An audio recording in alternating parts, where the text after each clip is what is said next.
they say a mother's love is quiet, but powerful.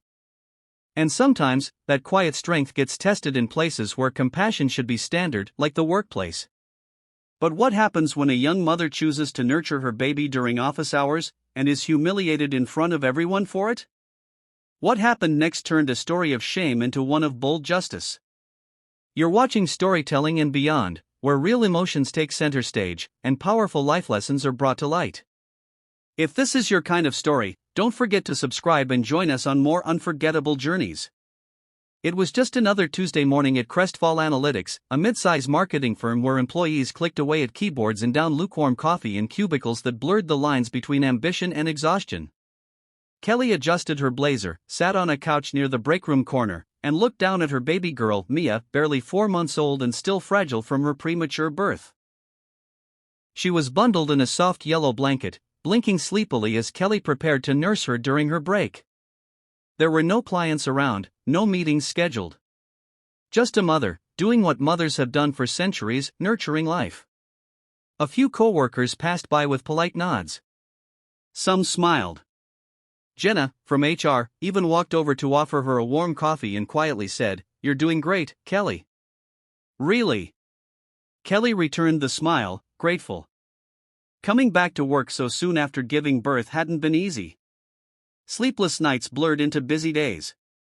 But she was determined to provide for Mia and to prove to herself and to others that motherhood didn't mean weakness. It meant more strength than most people would ever understand. Then came the sound. The sharp clacking of heels on the tile floor. Dana Monroe, the regional manager. The woman who barely smiled and treated the office like a courtroom. Her eyes scanned the breakroom like searchlights until they locked onto Kelly. The silence grew loud.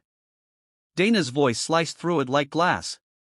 "Excuse me, what exactly do you think you're doing?" Kelly's heart sank. "Just feeding Mia. I'm on my break." "With your breast?" Dana's face twisted in disgust. "I'm covered," Kelly replied, adjusting the soft scarf draped modestly over her shoulder. "It's legal. And human." "Legal doesn't mean appropriate," Dana snapped. Her voice echoed off the breakroom walls. "This is a workplace, not a mother's lounge. Take that to the bathroom." The baby stirred. Kelly instinctively rocked her gently. "I'm not feeding my child next to a toilet." More heads turned. A few coworkers paused mid-walk, their expressions unreadable. Some looked away. Others froze. Dana's heels clicked closer. "You're disturbing the professional environment. You've been warned before about keeping personal matters out of office time." "I'm on my time," Kelly said softly, holding her ground. Dana looked around and then raised her voice. Loud enough for the entire floor to hear. "Anyone here who agrees with this behavior, speak now. And know that if you do, you'll share the consequences." A few chairs creaked. No one spoke. Jenna looked torn, her lips parted like she might object, but her eyes darted to Dana's cold glare. She shrank back. Kelly's throat tightened. Not with shame, but with quiet heartbreak. These people, they had seen her struggles. They had seen the way she juggled meetings and diapers. And yet, fear had silenced them. "I see," Dana said, her voice now venom-laced calm. "Then you can pack up your things and leave. If you can't separate your role as an employee from your role as a mother, then you're no longer useful here." A pin-drop silence. No one clapped. No one cheered. But no one stood up either. Kelly stood, rocking Mia, who had now fallen back to sleep. "I thought I could be both," she whispered. "A good mother and a good worker." Dana folded her arms. "Clearly, you were mistaken." And just like that, Kelly walked past the sea of silence, holding her baby, holding her dignity, but also holding a pain deeper than most could see. But what no one knew, not even Kelly, was that someone else had seen what happened. And tomorrow, everything would change. The next morning dawned gray, as if the sky itself was reluctant to face the day. Kelly sat at her modest kitchen table, trying to make sense of it all. A cardboard box of office belongings sat untouched near the door. Mia lay in her bassinet, gurgling softly, unaware of the storm that had uprooted her mother's world just the day before. Kelly stared at her phone. No calls. No messages from her coworkers. Not even Jenna. She wasn't angry at them, only hurt. Maybe she had expected too much. Maybe she was foolish to think loyalty went beyond paychecks. She sipped cold coffee and sighed. At the very same time, in the sleek, glass-walled top floor of Crestfall Analytics headquarters, a man with salt and pepper hair and sharp eyes paced slowly through the open plan office. "Where is she?" he asked. Jenna looked up from her desk. "Excuse me, sir?" "The young woman who was breastfeeding her baby in this office yesterday," said Mr. Alden Graves, the CEO. He wasn't loud, but his words stopped every conversation in its tracks. "She's not here," Jenna replied hesitantly. She was let go." "Let go?" Graves narrowed his eyes. Dana Monroe approached quickly, her usual confidence flickering. "Mr. Graves, I made that decision. She was disrupting the workplace. By feeding her child? It was unprofessional. Unsanitary, even. There are boundaries, sir." Graves stared at her. "Boundaries?" He turned to Jenna. "What's her name?" "Kelly. Kelly Morrow. Find her. Today." Dana frowned. "Sir, with all due respect, that may send the wrong message." Graves interrupted without looking at her. "You're right. It might send the message that this company still has a soul." And with that, he turned and walked into the conference room, leaving a stunned silence behind him. Back in her apartment, Kelly gently bounced Mia on her knee when the knock came. She opened the door and blinked in disbelief. A suited man stood there, holding an envelope and wearing an uncertain smile. "Ms. Morrow? I'm from Crestfall. Mr. Graves asked me to deliver this." She hesitated, then took the envelope. Inside was a handwritten note. "Kelly, I was at the office yesterday. I saw everything. Your grace, your dignity. And the failure of those around you. Please meet me at headquarters. Let's discuss what leadership with integrity truly looks like." Alden Graves. For a moment, she just stood there. Was this real? At that same moment, back in the office, rumors began to swirl. The CEO wanted Kelly back. The woman Dana had humiliated was being personally contacted by the most powerful man in the company. Dana's grip on power began to falter. Whispers turned to conversations. Conversations turned to doubts. Employees started questioning policies, choices, values. And while Kelly had no idea what awaited her, she knew one thing for sure. She wasn't alone anymore. Not in her truth. Not in her courage. And not in her fight to be both a mother and a woman who deserved respect. Kelly stood quietly in the lobby of Crestfall Analytics, her baby Mia nestled against her chest in a sling. She clutched the handwritten note from the CEO like a lifeline. Around her, polished employees buzzed past, some casting quick glances, others pretending not to notice. The security guard at the desk gave her a brief nod, this time without the cold stare she'd received when escorted out just 2 days ago. "Miss Kelly Morrow," a soft voice called. She turned. A sharply dressed assistant stood nearby with a kind smile. "Mr. Graves is expecting you. This way, please." As they walked through the corridors Kelly once knew so well, everything felt surreal. The desks, the glass partitions, the hum of productivity, it all looked the same, yet now it felt like another world. But this time, she wasn't shrinking inside. She walked with her head high.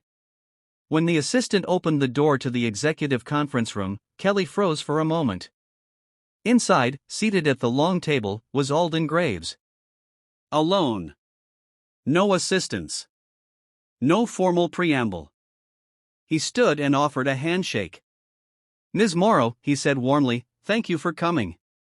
Kelly shook his hand, feeling the strength behind his calm demeanor. I won't waste your time, he said. What happened to you here should never have happened. I witnessed it myself. And I have no excuse for not stepping in sooner. Kelly's throat tightened, but she said nothing. You were fired not because you did anything wrong, he continued. You were fired because someone abused power and expected no consequences. That ends now. He sat, motioning for her to take the seat opposite. I'm offering you your position back, but not just as a data analyst. I want you to lead a new initiative, company-wide. We're launching a task force for equity, compassion, and working parent rights. You'll have full authority to design and lead it. Kelly's mouth opened, but no words came. He smiled. I saw someone capable of leading change. And I'd be honored to have you shape the future of this company. It was as if the walls around her heart began to melt. All the humiliation, the anger, the helplessness, it didn't vanish, but it transformed into something else. Hope. But, she finally said, what about Dana? Mr. Graves leaned back. Dana Monroe has been suspended pending investigation. We've had other complaints. Yours was the one that opened our eyes. He paused. Sometimes the courage of one person brings the rot to light. Later that afternoon, the news rippled across the office. Kelly Morrow was back. Not just reinstated, but promoted. Employees whispered in elevators and messaged across cubicles. Many felt a strange new energy in the air, an unspoken permission to be more human, more honest, less afraid. That evening, Kelly stepped outside into the golden dusk, holding Mia in her arms. The baby looked up at her and smiled.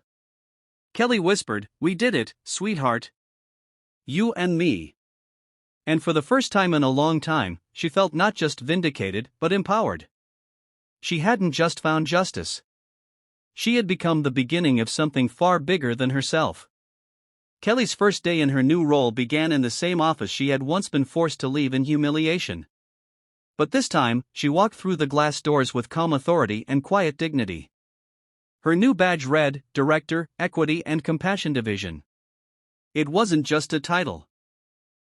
It was a statement. As she passed through the open office space, a few heads turned. Some whispered. Others stood and clapped. Kelly paused briefly, overwhelmed with emotion, and nodded in acknowledgement before heading to the conference room where her first task force meeting would begin. Inside, a group of hand-picked employees waited. Among them were working mothers, fathers, caregivers, and a few who had faced silent discrimination but never spoke up. They looked at her with anticipation, some with cautious hope. Kelly opened with no notes. Just her heart. I know many of you are here because you've experienced something you weren't allowed to talk about. The cold looks. The closed doors. The unspoken rules that punished you for being human. That ends today. This initiative isn't about grand speeches, it's about rewriting the culture we all work in. She scanned the room and continued. We're going to start with real stories. Yours. Mine. We'll listen, we'll record, we'll identify what needs to change, and then we will build solutions. This isn't just about parents or caregivers. It's about dignity. For everyone. One by one, people opened up. A man confessed he'd been passed over for promotion after taking paternity leave. A woman described having to hide her illness to avoid being labeled as weak. A young assistant revealed she'd been assigned late-night work repeatedly because she didn't have kids. Tears were shed. Heads nodded. Walls came down. Kelly didn't interrupt. She simply listened and took notes. By the time the meeting ended, a quiet energy had filled the room, something real, raw, and necessary. Later that week, a company-wide announcement was sent out by the CEO himself. It introduced the Equity and Compassion Division, detailing its mission, its leadership under Kelly, and its commitment to making every employee feel seen, heard, and valued. But not everyone received the news with grace. In a sleek corner office upstairs, Dana Monroe read the memo with clenched fists. Her suspension was nearing its conclusion, and she had expected to return in power. Instead, she saw Kelly's name being celebrated. That afternoon, Dana barged into the CEO's office without an appointment. "You're rewarding her," she snapped. "She humiliated me, stirred chaos, made me look like a villain." Mr. Graves didn't even flinch. "You made yourself look like a villain, Dana. And you taught us something valuable, what leadership should never look like." Dana stared, speechless. "You're welcome to resign quietly, or we can proceed with a formal review that may end worse for your record. The choice is yours." Days later, Dana's nameplate was removed. No announcement. Just absence. Meanwhile, Kelly's work grew. Policies were drafted for breastfeeding stations, flexible schedules, mental health support, and parental equity. People started walking into HR with their heads a little higher, knowing someone was finally fighting for them. In an unexpected twist, Kelly received an invitation to speak at a national summit on workplace equity. She stood on a large stage, facing hundreds of leaders and professionals. With Mia in the front row and tears in her eyes, Kelly began. "I didn't come here as a hero. I came here as a mother, a worker, a human being who was once told that my child made me less valuable. But now I know, our humanity is our greatest strength. And when workplaces honor that, we all rise." The applause thundered across the room. As she stepped off stage, holding her baby girl tight, she smiled with gratitude, not just for the justice she had received, but for the path she had created for so many others. And on that note, don't forget to like, share, and subscribe to Storytelling and Beyond, where stories of courage, heart, and hope come alive.